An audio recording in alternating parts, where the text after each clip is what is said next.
Hallelujah. Praise the Lord. God is good and all the time. येशू चांगला आहे. येशू चांगला आहे. येशू आमच्यामध्ये आहे.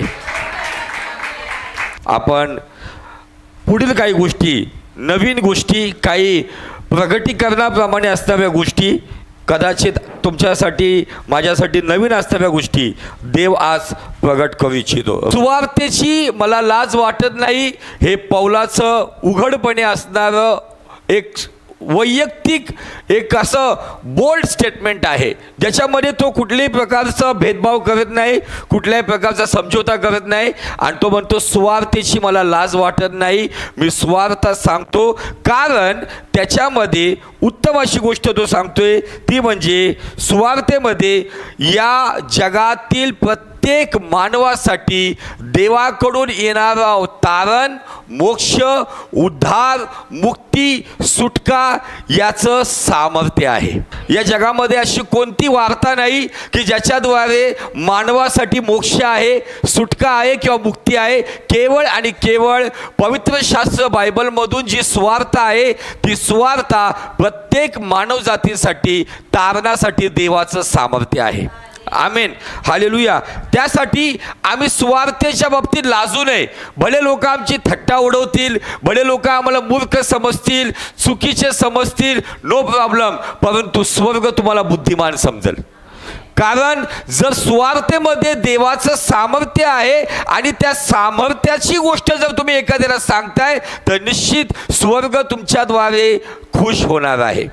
आमेन, हालेलुया. तर प्रभू येशू ख्रिस्ताने सुवार्तेच्या बाबतीमध्ये खूप काही गोष्टी आम्हाला सांगितल्या. त्याच्या शिष्यांनी ही सेवा पुढे नेली. पौल देखील सुवार्तिकाच्या कामाला अधिक महत्त्व देतो. आणि ज्या वेळेला सुवार्थ आम्ही सांगतो आणि विचार करतो की एखादा व्यक्ती ते ऐकत नाही किंवा त्या व्यक्तीला त्याचं काही घेणं देणं नाही, आमचा नातेवाईक असेल, आमचे ओळखीचे असेल, मित्रमैत्रिणी असेल, कदाचित आमची थट्टा करत असेल, परंतु तुम्ही सांगायचं काम करा. कारण या जगाचा न्याय सुद्धा सुवार्तेवर होणार आहे. या जगाचा न्याय सुवार्तेवर होणार आहे. आणि त्याविषयी पेत्राची सुद्धा काही लोक थट्टा करत होते. बापदादा झोपले तेव्हापासून आम्ही ऐकतो येशू येणार, येशू येणार, कुठे येशू? काही लोकांनी त्याची खिल्ली उडवली. तर पेत्र म्हणतो की देवासाठी 1000 वर्ष एक दिवस, एक दिवस 1000 वर्ष, म्हणजे येशूला जाऊन 2च दिवस झालेत देवाच्या दृष्टीने.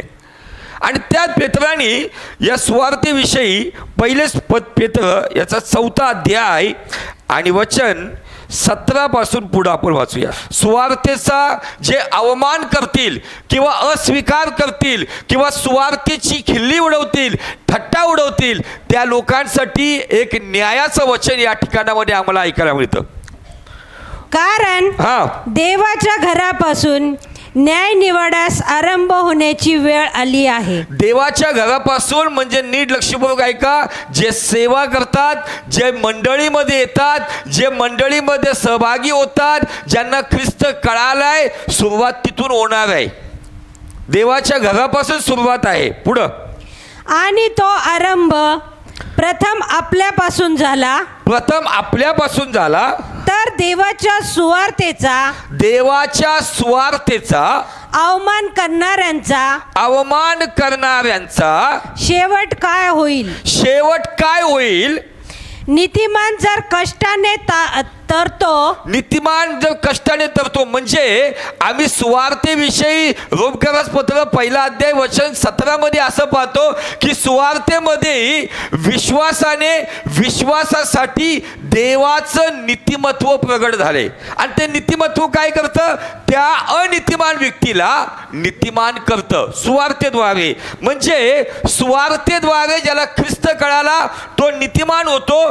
तो नीतिमान कष्टाने तरतो, म्हणजे त्या न्यायापासून वाचतो. तर भक्तिहीन व पापी याला ठिकाण कोठे मिळेल? प्रश्नचिन्ह आहे. भक्तिहीन व पापी कोण?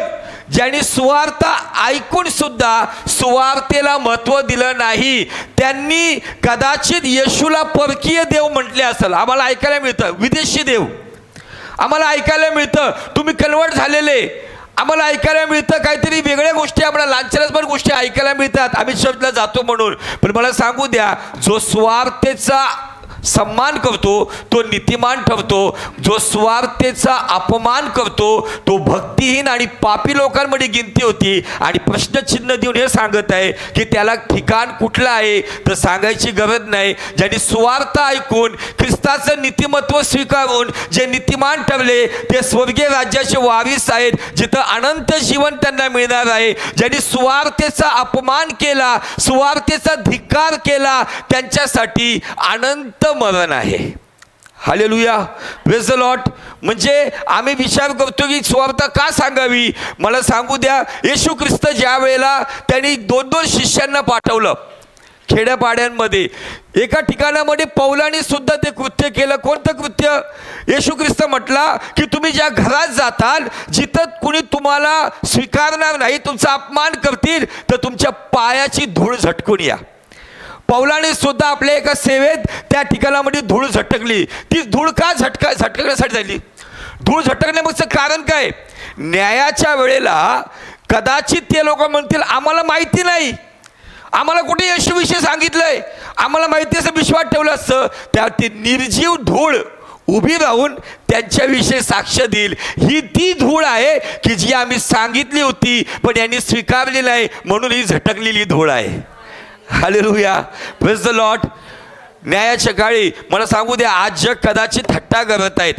आज कदाचित जग म्हणत आहे काय येशू येणार आहेत, काय पुनरुत्थान सांगताय तुम्ही, काय मुर्दे उठवले जाणार आहेत, काय जिवंत लोक उचलले जाणार आहे. या सगळ्या गोष्टी मी नेहमी सांगतो की आप खबर देखना चाहते हो या खबर बनना चाहते हो.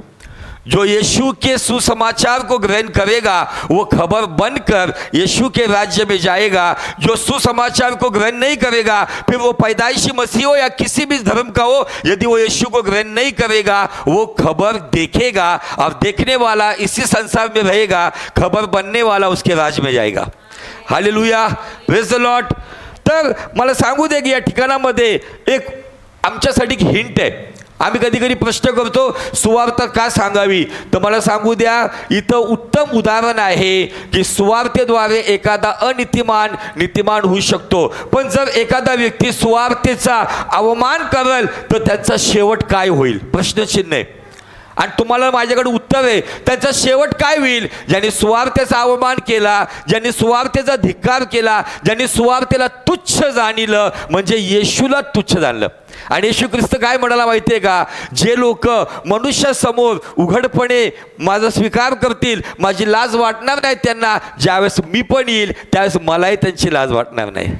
Hallelujah, praise the Lord. म्हणून ही गोष्ट खूप महत्त्वाची आहे. आणि याच पेत्राच्या पत्रामध्ये पेत्राला नोहाच्या काळामधलं एक प्रगटीकरण झालं जे सुवार्थेला दर्शवणारं आहे. आणि त्याविषयी थोडंसं तुम्हाला नॉलेज म्हणून घ्या किंवा प्रगटीकरण म्हणून घ्या की येशू ख्रिस्ताने तो वधस्तंभावर जाण्या अगोदर त्यांनी देवाच्या राज्याची सुवार्ता सांगितली. काय सांगितली? योहानाला अटक केल्यानंतर येशू उभे राहिला, गालिलातून निघाला, म्हणाला पश्चाताप करा, सुवार्तेवर विश्वास ठेवा, कारण स्वर्गाचं राज्य. म्हणजे क्रूस खांबावर मरण्याच्या अगोदर त्यांनी एक सुवार्ता सांगितली आणि क्रूस खांबावर मेल्यावर एक सुवार्ता सांगितली. हॅलो, समस्या डोक्यावर चालले, तुम्हाला समजून मला थोडंसं एकदम साध्या पद्धतीने सांगतोय. क्रूस खांबावर येशू ख्रिस्त मरण्याच्या पूर्वी सुवार्ता सांगितली आणि क्रूस खांबावर येशू मेल्यानंतर सुवार्ता सांगतोय. कुठं, कशी? तर त्याचं उदाहरण तुम्हाला आज मी देऊ इच्छितो. याच पेत्राच्या 3ऱ्या अध्यायामध्ये, पहिले पेत्र 3रा अध्याय आणि वचन 18 पासून पुढे जाऊया आपण. आपल्याला कुठं नेण्यासाठी? धर्मांतर करण्यासाठी नाही, आमचा धर्म बदलण्यासाठी नाही, तर जिवंत देवाच्या जवळ नेण्यासाठी नीतिमान पुरुषाने, जो नीतिमान पुरुष येशू ख्रिस्त आहे, त्यांनी या जगातील सर्व पापी लोकांसाठी, अनितिमान लोकांसाठी त्यांनी एकदा मरण सोसलं. त्याने एकदा मरण सोसलं. एका मनुष्याच्या पापामुळं किंवा आज्ञाभंगामुळं जगामध्ये मरण पसरलं, परंतु एक नीतिमान देवाच्या मरणामुळं अनीतिमान लोकांना नीतिमान करून देवाच्या जवळ येण्याचा मार्ग तयार झाला.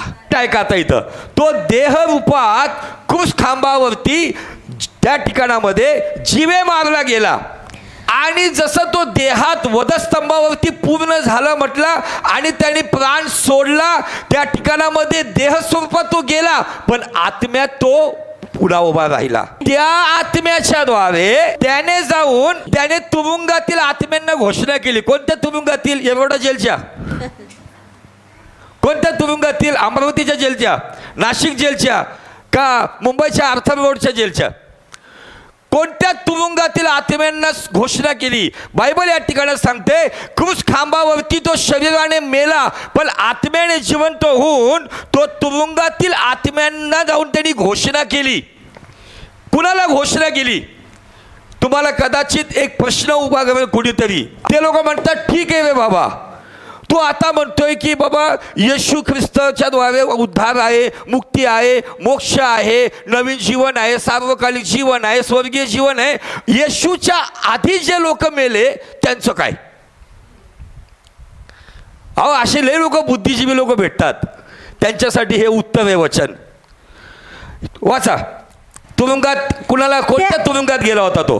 हे आत्मे म्हणजे पूर्वी नोहाच्या दिवसात दारू तयार होत असता देव सहन करीत वाट पाहत होता, त्यावेळी ज्यांनी त्याची आज्ञा अवमानली तेच ते होत. थांबूया इथं. हे कोण लोक आहेत? नोहाच्या काळातले, ज्यांना नोहा ओरडून ओरडून सांगत होता. नोहाची सेवा आम्हाला उत्पत्तीमध्ये इतकी दिसून येत नाही, शॉर्टकटमध्ये सगळं लिहिलंय. कारण मी नेहमी सांगतो, जर उत्पत्ती डिटेलमध्ये जर लिहिलं ना प्रत्येक गोष्ट, तर बायबल उचलण्यासाठी आम्हाला एक हमाल ठेवावं लागेल. पण प्रत्येक गोष्ट देव जेव्हा उलगडून सांगतो त्यालाच म्हणतात प्रगटीकरण.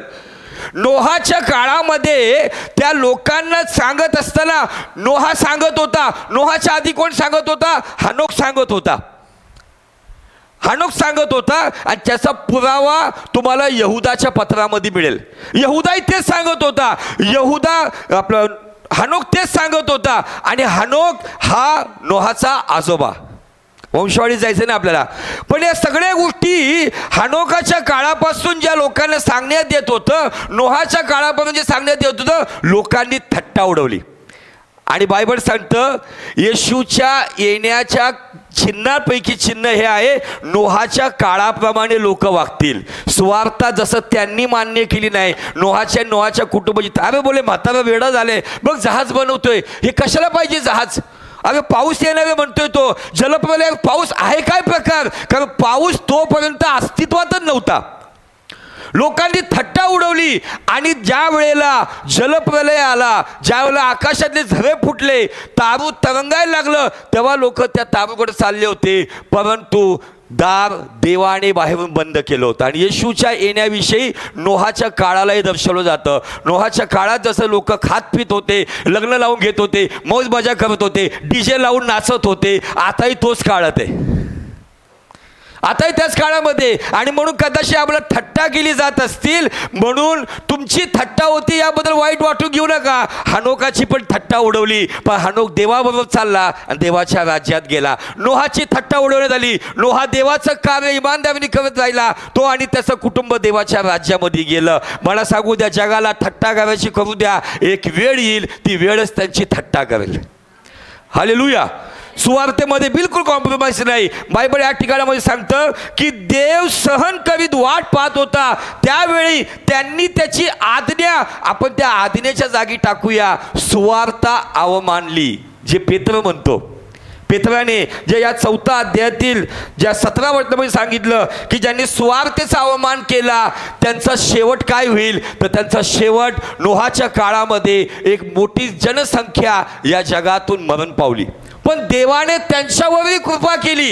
येशू ख्रिस्ताने येशूच्या काळातले जे लोक आहेत त्यांच्यासाठी तर वधस्तंभावर जाण्याअगोदर सुवार्ता सांगितली. आणि त्याच्यानंतर येशू गेला कुठं? तुरुंगात. म्हणजे कशात माहिती आहे का? येशू अधोलोकात उतरला. आणि म्हणून तो काय म्हणला? अधोलोकाच्या चाव्या माझ्या हातात आहे.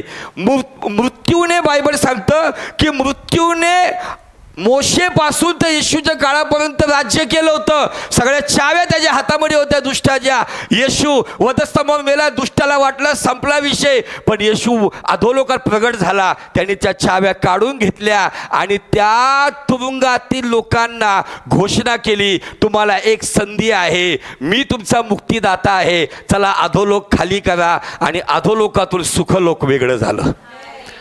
हालेलुया. त्याचाही पुरावा मी वचनातून देणार आहे. उगाच भावनिक नाही बोलायचं आपल्याला. हालेलुया. Praise the Lord. तुम्हाला कोणी विचारलं तर या वचनाचा आधार द्या. येशू ख्रिस्त वधस्तंभावर जाण्याअगोदर जिवंतांना सुवार्ता सांगितली आणि स्वतःच्या मरणाला त्याने हरवल्यानंतर त्याने मेलेल्या आत्म्यांना अधोलोकामध्ये जाऊन सुवार्ता सांगितली. हालेलुया. Praise the Lord. पुढे त्या तारवात केवळ 8 जण पाण्यातून वाचवण्यात आले.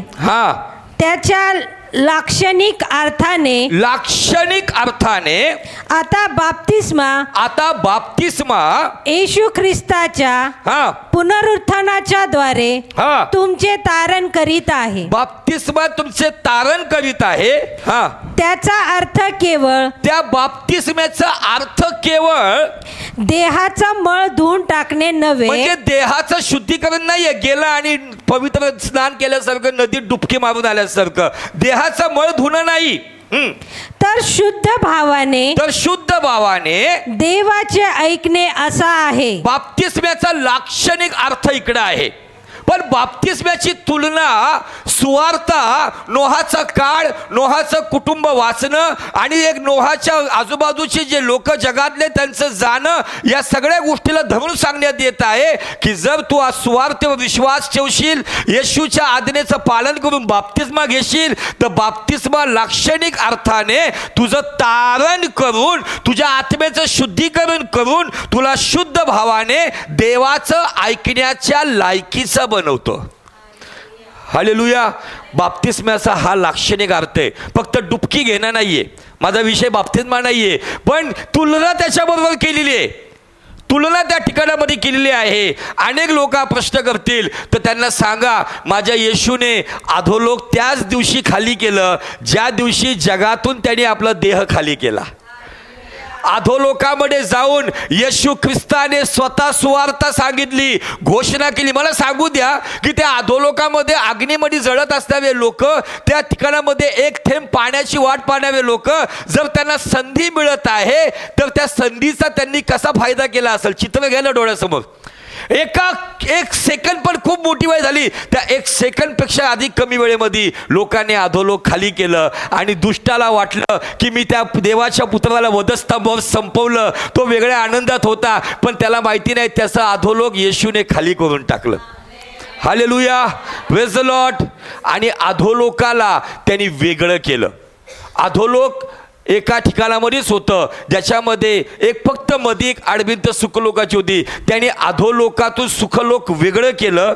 त्याचा एक पुरावा मी तुम्हाला देऊन आपण पुढे जाऊया. इफिस्करास पत्र त्याचा 4था अध्याय आणि वचन 8 पासून पुढे नीट लक्षपूर्वक ऐका.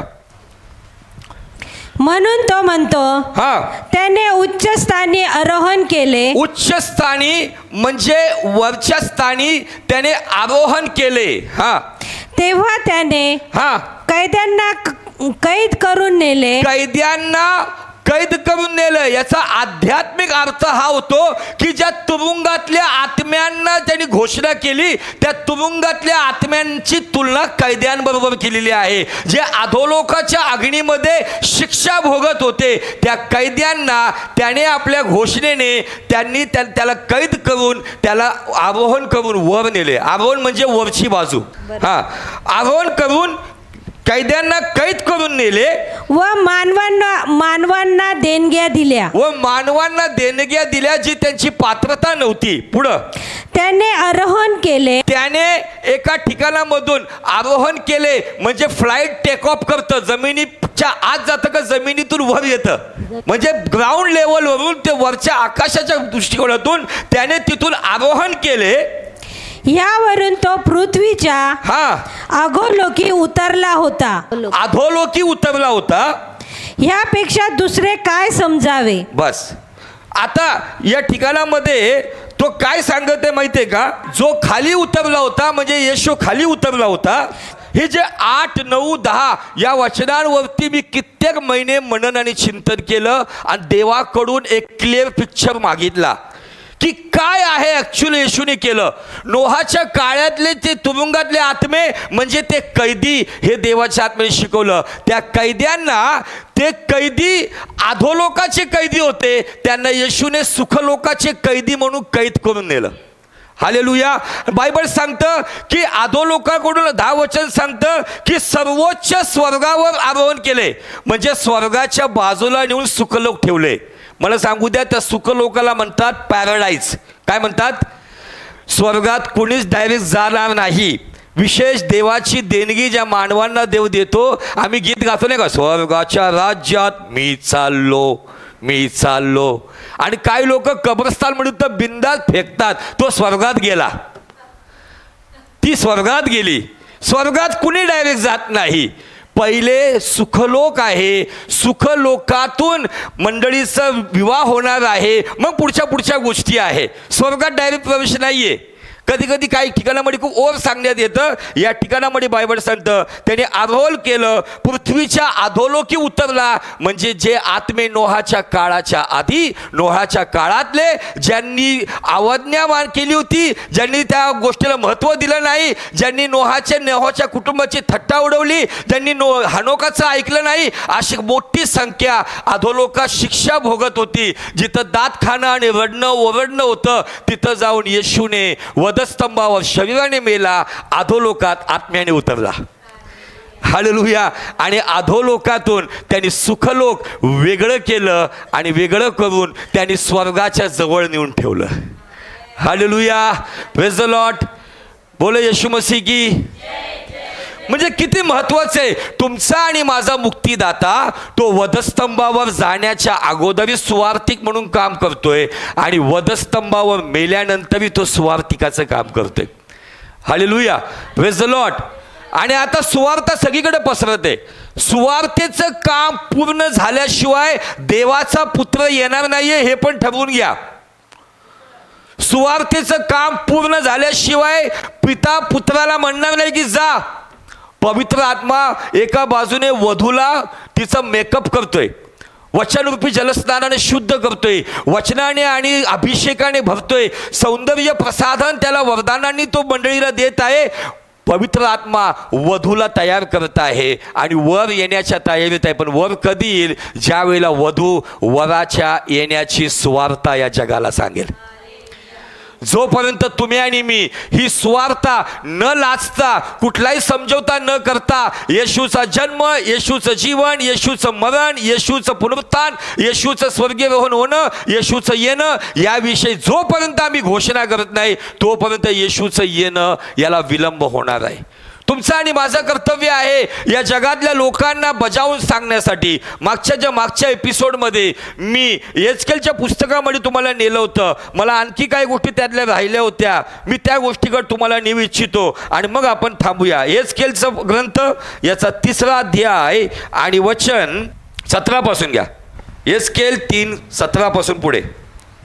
मानवपुत्रा, मी तुला इस्रायल घराण्यावर पहारेकरी नेमले आहे, म्हणून तू माझ्या तोंडचे वचन ऐकून माझ्या वतीने त्यास बजावून सांग. माझ्या वतीने तुम्ही सुवार्ता सांगता तर तुम्ही तुमचं नाही सांगत, सुवार्ता प्युअर येशूची सांगा की येशू कसा जन्मला, येशूचं जीवन कसं होतं, येशूने कसं बलिदान दिलं, येशू पुनरुत्थित कसं झाला, येशूचं स्वर्गारोहण कसं झालं, येशू काय येणार आहे याविषयी सांगा. येशूला सोडून इतर गोष्टी व्यर्थ आहेत. येशूला धरून जर तुम्ही सुवार्ता सांगता तर ती गोष्ट त्या व्यक्तीला सुखलोकात नेण्यास कारणीभूत ठरणार आहे. आमेन. हां. तू खात्रीने मरशील हा असे मी पातक्यास म्हणालो असता तू जर त्यास बजाविले बजावलं नाही व पातक्यास आपला कुमार्ग सोडून जगावे म्हणून तू त्यास बजावून सांगितले नाही तर तो पातकी आपल्या दुष्टाईमुळे मरेल. आपण काय करायचंय? मी चालले ना चर्चला आपलं झाले ना भलं जाऊ द्या. पण इथं बायबल सांगते, पौल सुद्धा म्हणतो की मी जर सुवार्ता सांगत नाही तर माझी किती दुर्दशा. याच गोष्टीला धरून तो बोलतोय. म्हणून सुवार्ता तुम्ही सांगितली पाहिजे. एखाद्या व्यक्तीला तुमच्या हक्कामध्ये आहे, तुम्ही त्याला बजावून सांगू शकता. किंवा जर समजा तुम्ही सांगितलं नाही तर बायबल सांगतं तो त्याच्या दुष्टाईने मरेल, पण त्याच्या रक्ताचा झाडा मी तुझ्या हातून घेईल.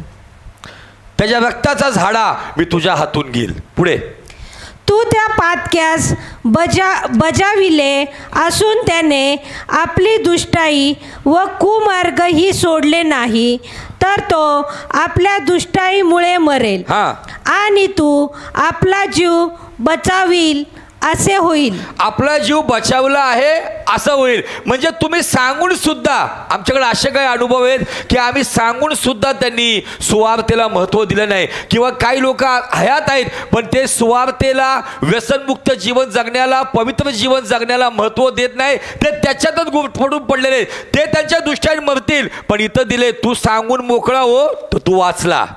सांगशील तर वाचशील, नाही सांगशील तर तुझ्याकडून झाडा.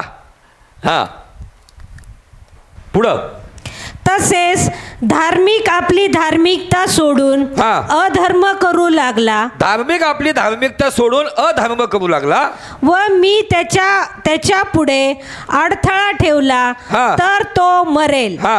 तू त्याला बजाविले नसल्यास तो आपल्या पातकामुळे मरेल व त्याने केलेली धार्मिकता जमेस धरण्यास येणार नाही, पण त्याच्या रक्ताचा झाडा मी तुझ्या हातून घेईल. म्हणजे एखादा चर्चला येणारा व्यक्ती असेल, तो बाप्तिस्मा झालेला व्यक्ती असेल, पण तो कालांतराने त्याचा पाय घसरला, त्याचं मार्ग चुकले, जर तू त्याला बजावून सांगितलं नाही ना तर म्हटलं जाऊ दे ना, आपल्याला काय करायचंय. जर तू त्याला बजावलं नाही, तू त्याला जागृत केलं नाही, तू त्याला सांगितलं नाही, तर त्या बायबल सांगतं की तो तर त्याच्या अधार्मिक गोष्टीमुळे मरेलच. पण पुढं असं तो म्हणत आहे की त्याच्या रक्ताचा झाडा मी तुझ्या हातून घेईल. पुढचं वचन, पाप करू नये असे तू त्या धार्मिकास बजाविले व त्याने पाप केले नाही तर त्याने बोध घेतल्यामुळे तो जगेल आणि तू आपला जीव बचाविला असे होईल. आमेन. म्हणजे मला आणि तुम्हाला या जगाला धोक्याची घंटा पण वाजवण्यासाठी ठेवलेलं आहे. कदाचित हसतील लोक. आम्ही पाहतोय जपानला पुन्हा भूकंप झालाय, चायनामध्ये हे घडत आहे, युद्ध होत आहेत, निरनिराळ्या गोष्टी होत आहेत. आम्ही पाहतोय अनैतिकता वाढत चाललेली आहे. जे ऐकायला नाही ते ऐकायला येते. या सगळ्या गोष्टी चिन्ह काय देत आहे? येशू ऑलरेडी बोलून गेलाय. आपसातला मारतील, देश देशावरती उठल, मोठमोठ्या लढाई होईल, भूमिकंप होतील. फक्त येशूने मला वाटतं ढगफुटीविषयी सांगितलं नाही, पण नोहाच्या काळामध्ये ढगफुटी झाली होती. येशूने त्याच्या येण्यामागच्या चिन्हाला नोहाचा काळ सांगितला होता. तो नोहाच्या काळामध्ये न्यायाचं दर्शक ढगफुटी होती. आम्ही पाहतोय आजूबाजूच्या गावात कुठं काही नाही, पण एकाच गावामध्ये ढगफुटी. गावचं गाव वाहून चाललेलं आहे, परिस्थिती वाईट होत चाललेली आहे. याचं काय आम्हाला चिन्ह आहे की या सर्व गोष्टीतून आम्हाला एक गोष्ट कळत आहे की देव संकेत देत आहे, या जगाला बजावून सांगा. आणि सुवार्ता हीच एक उत्तम गोष्ट आहे या जगाला बजावून सांगण्याचं. सुवार्ता ऐकून जर येशूला स्वीकारशील, माझ्या भावा माझ्या बहिणी, तुझं धर्मांतर होणार नाही, तुझं जीवन परिवर्तन होईल. तुला केवळ हेच जीवन मिळणार नाही, तर या जीवनानंतर एक जीवन आहे ज्याला सार्वकालिक जीवन, अनंत जीवन, इटर्नल लाईफ म्हणतात. त्याच्यामध्ये तुझा प्रवेश होईल. तुला मोक्षासाठी, मुक्तीसाठी कुठलं कर्म करायची गरज नाहीये, जन्मजन्मांतराची वाट पाहण्याची गरज नाही. जर तू आज येशूला मुक्तीदाता म्हणून ग्रहण करशील तर आज तुझं सुखलोकामध्ये रजिस्ट्रेशन हे पक्क होणार आहे. सुवार्थामध्ये लोक थट्टा उडवतील. हनोकाची थट्टा उडवली, पण हनोक 300 वर्ष देवाबरोबर चालत होता. हनोक कोणत्या लोकांमध्ये जाऊन संदेश देत होता?